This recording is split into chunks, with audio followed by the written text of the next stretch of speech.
राष्ट्रिय दैनिक खबरमा हजुरहरूलाई स्वागत छ। म विकास भुजेल।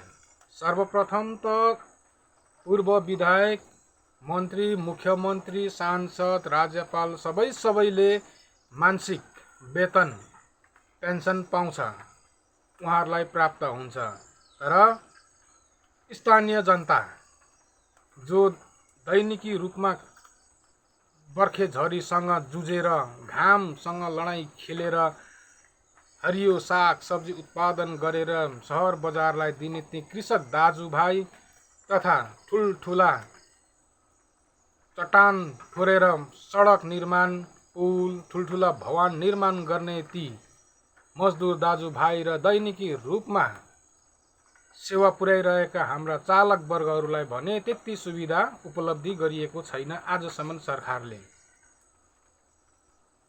र सरकारी कर्मचारी दैनिकी रूपमा 10 बजे र यो विषयमा पुलिस प्रशासन र अन्य फोर्स एक परिवार एक नोकरीका भाइ बहिनीलाई एकमुष्ट दाँच्नु खोजेको भन्ने पटक्कै होइन।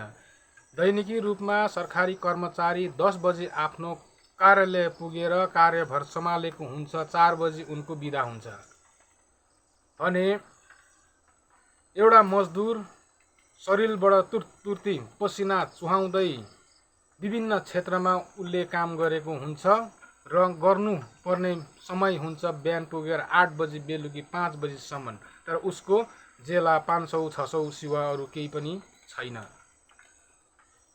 र यसै गरेर उनीहरूले जीवनमा 2 पैसा कमाएको पैसा गाउँ समाज आफ्नो बालबच्चा हुर्काउन बढाउन पढाउनमा खर्चिएको हुन्छ।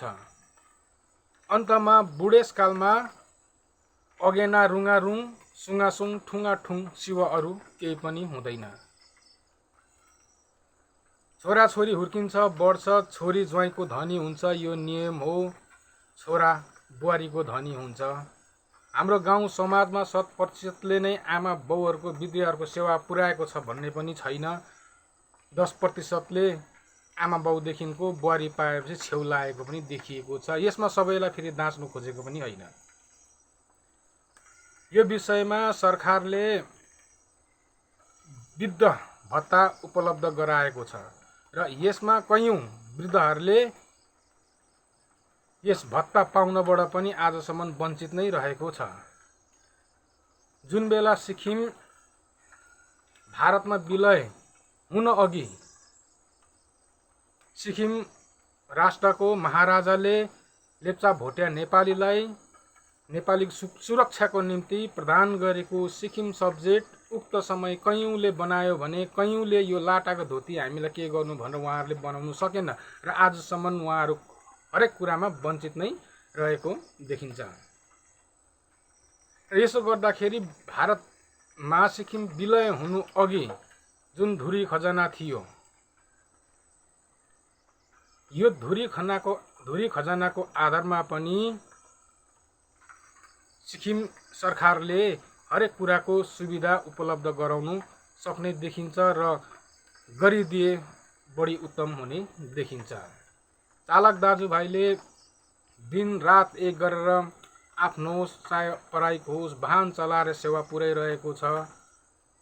कुनै ठाउँ वाहन दुर्घटना भएर ढुङ्गाले लागेर घटनास्थलमै चालकको मृत्यु भएको हामीले जानकारीहरू पाइरहेका छौँ। यसै गरेर मजदुर वर्गले ठुल्ठुलो चट्टान फुटाएर सडक निर्माण क्रममा ढुङ्गाले लागेर सडकदेखि झरेर भवनदेखिको झरेर घटनास्थलमा मृत्यु भएको जानकारीहरूमा हामीले पाइरहेका छौँ। यो कुरो सबैले नै पाएको, यो सर्वविदित भएको कुरा पनि हो। र उनीहरूको जो उसको कमाउने घरको एउटा मुल्कीदारको ज्यान गइसकेपछि उसको घर परिवारमा मिथोलिन्छ। यसो गर्दाखेरि सरकारले उहाँहरूको लागि जीवन बिमा लाइफ इन्सुरेन्स गरिदिए अति उत्तम हुने देखिन्छ।